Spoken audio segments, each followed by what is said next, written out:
26 சட்டமன்ற தேர்தலே அடுத்த இலக்கு என திமுக முப்பெரும் விழாவில் முதலமைச்சர் மு க ஸ்டாலின் பேச்சு. வரலாறு காணாத வெற்றியை பெற பாடுபடுமாறு தொண்டர்களுக்கு அழைப்பு. அடுத்து நம்முடைய இலக்கு 2026 தேர்தல். இதுவரைக்கும் இப்படி ஒரு வெற்றியை எந்த கட்சியும் பெற்றதில்லைன்னு 2026 வரலாறு சொல்லணும். அந்த வரலாறு எழுதுவதற்கு நீங்க தயாரா?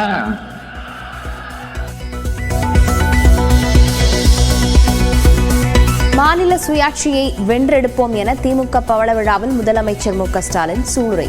கிரீம் பன்னுக்கு ஏன் இவ்வளவு வரி என்று கூட கேட்க முடியாத நிலை இருப்பதாகவும் பேச்சு. இன்னைக்கு கிரீம் பன்னுக்கு எவ்வளவு வரி போடுறீங்கன்னு கேட்க கூட உரிமை இல்லாத நிலை உருவாகியிருக்கு.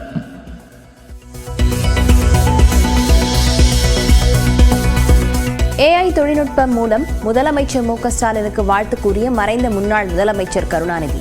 சிறப்பு ஏற்பாட்டின் மூலம் உற்சாக வெள்ளத்தில் மிதந்த திமுகவினர். ஸ்டாலின் என்றாலே உழைப்பு உழைப்பு உழைப்புத்தான்.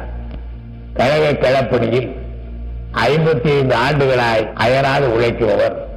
திராவிட செம்மலாய், இந்தியாவின் முன்மாதிரி முதல்வராய், நல்லுலகம் போற்றும் நாயகராய் விளங்குகிறார்.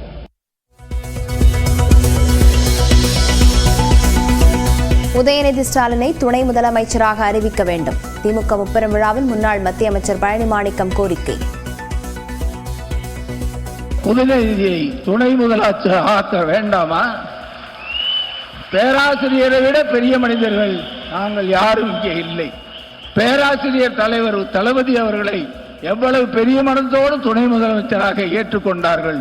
நாங்கள் ஏற்றுக்கொள்வோம்.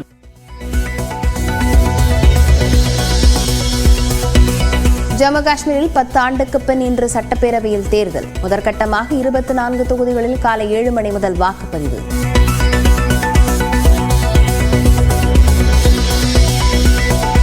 டெல்லி முதலமைச்சர் பதவியிலிருந்து அரவிந்த் கெஜ்ரிவால் ராஜினாமா. ஆட்சியமைக்க ஆளுநரிடம் உரிமை கோரினார் புதிய முதலமைச்சர் அதிஷி. புதுச்சேரியில் மின்கட்டண உயர்வை கண்டித்து இந்தியா கூட்டணி சார்பில் இன்று முழு அடைப்பு போராட்டம். மாணவர்கள் பாதிக்கப்படக்கூடாது என்பதால் 8ஆம் வகுப்பு வரை பள்ளிகளுக்கு விடுமுறை என முதலமைச்சர் ரங்கசாமி அறிவிப்பு. குவாட் மாநாட்டில் பங்கேற்க வரும் 21ஆம் தேதி அமெரிக்கா செல்கிறார் பிரதமர் மோடி. 3 நாட்கள் பயணத்தில் இந்திய வம்சாவளியினரையும் சந்தித்து கலந்துரையாடுகிறார். மகாவிஷ்ணு விவகாரத்தில் சென்னை மாவட்ட முதன்மை கல்வி அலுவலர் மாஸ் பணியிட மாற்றம். பள்ளிக்கல்வி இயக்குநர் அளித்த அறிக்கையை தொடர்ந்து நடவடிக்கை.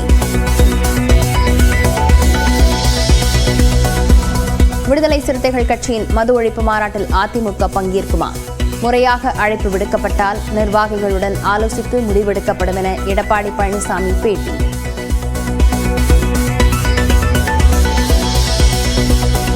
அரசியல் கட்சி தொடங்கிய பின் பெரியார் திடலுக்கு நேரடியாக சென்று மரியாதை செலுத்திய விஜய். மாலை வைத்தும் மலர் தூவியும் மரியாதை செலுத்தினார்.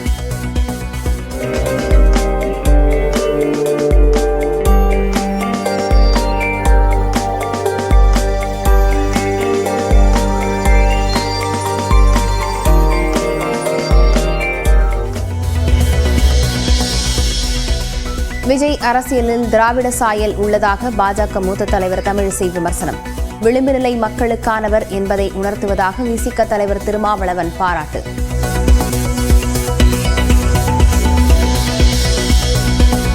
சென்னையில் செப்டம்பர் மாதத்தில் இதுவரை இல்லாத அளவாக நேற்று 102 டிகிரி ஃபாரன்ஹீட் வெப்பம் பதிவு. தமிழ்நாட்டில் 13 இடங்களில் சதமடித்த வெயில். பட்டுக்கோட்டையில் பாடம் நடத்தி கொண்டிருந்த ஆசிரியர் வகுப்பறையிலேயே மயங்கி விழுந்து மரணம். ஆசானின் மறைவை தாங்காமல் கண்ணீர் விட்டு கதறி எழுத மாணவிகள்.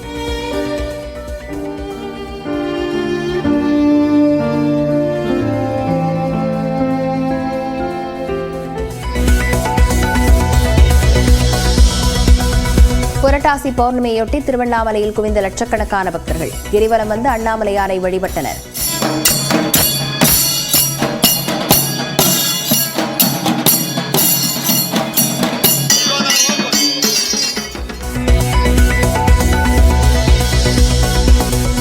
மும்பையில் கோலாகலமாக நடைபெற்ற விநாயகர் சிலைகள் ஊர்வலம்.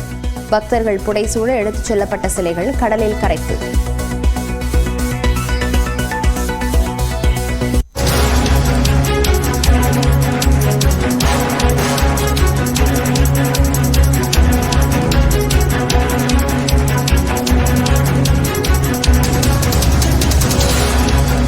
அண்மைச் செய்தியை பார்த்து வருகிறோம். சென்னையில் ரவுடி காக்காத்தோப்பு பாலாஜி என்கவுண்டரில் சுட்டுக் கொல்லப்பட்டிருக்கிறார்.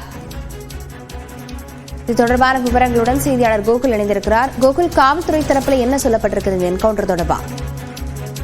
பிரபல ரவுடி காக்காத்தோப்பு பாலாஜி என்கவுண்டர் செய்யப்பட்டிருப்பதாக தற்பொழுது தகவல் வெளியாகிறது. குறிப்பாக பல்வேறு வழக்குகளில் அவர் தொடர்புடையவர் காவல்துறையால் தேடப்பட்டு வந்த நிலையில் சென்னை வியாசர்பாடி அருகே அவர் என்கவுண்டர் செய்யப்பட்டிருப்பதாக தற்போது தகவல் வெளியாகிறது.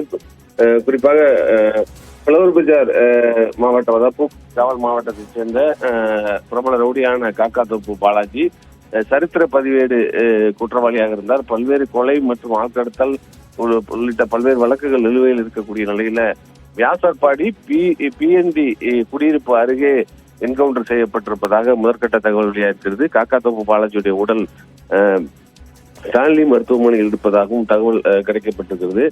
முழுமையான என்ன காரணத்திற்காக காக்காத்தோப்பு பாலாஜி என்கவுண்டர் செய்யப்பட்டார் என்ற விவரங்கள் தெரியவில்லை. ஆனால் பல்வேறு கொலை வழக்குகள் மற்றும் ஏறக்குறைய 50க்கும் மேற்பட்ட வழக்குகள் நிலுவையில் இருக்கக்கூடிய காக்காத்தோப்பு பாலாஜி பிரபல ரவுடி ஆவார். சென்னையில் ஒரு முக்கியமான ரவுடியாக இருந்த காக்காத்தோப்பு பாலாஜி ஏற்கனவே பல முறை கைது செய்யப்பட்டு குண்டு தடுப்பு சட்டத்தில் எல்லாம் சிறையில் அடைக்கப்பட்ட நிலையில் தற்பொழுது தலைமறைவாக இருந்த நிலையில காக்காத்தோப்பு பாலாஜி என்கவுண்டர் செய்யப்பட்டிருப்பதாக முதற்கட்ட தகவல் வெளியாகிறது. கோகுல், இவர் மீது குறிப்பிடும்படியான முக்கிய வழக்குகள் என்னென்ன நிலுவையில் இருந்தன? கோகுல், சென்னையில முக்கியமான பிரபல ரவுடிகளில் காக்காத்தோப்பு பாலாஜியும் ஒருவர். இவர் மீது 50க்கும் மேற்பட்ட வழக்குகள் உள்ளது. சென்னை பாரிமுனையைச் சேர்ந்தவர்.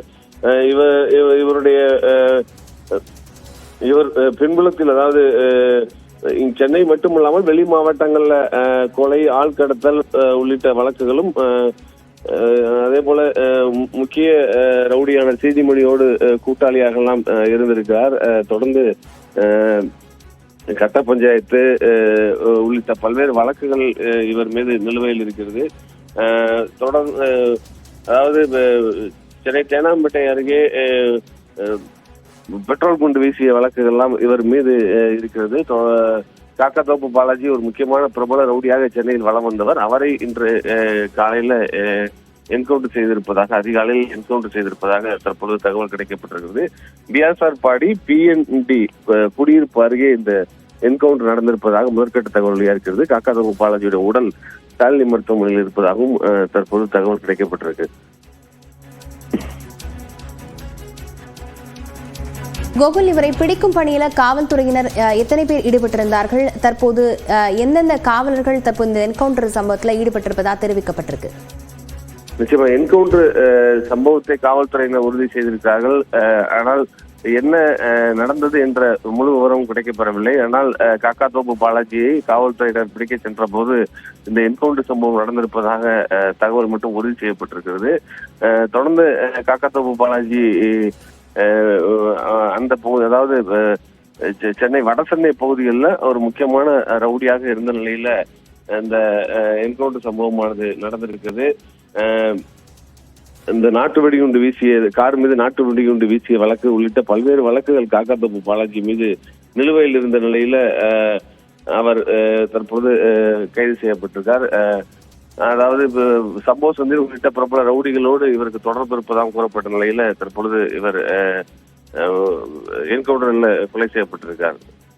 சென்னையில் ரவுடி காக்காத்தோப்பு பாலாஜி என்கவுண்டரில் சுட்டுக் கொல்லப்பட்டிருக்கிறார். இது தொடர்பான விவரங்களுக்கு நன்றி கோகுல்.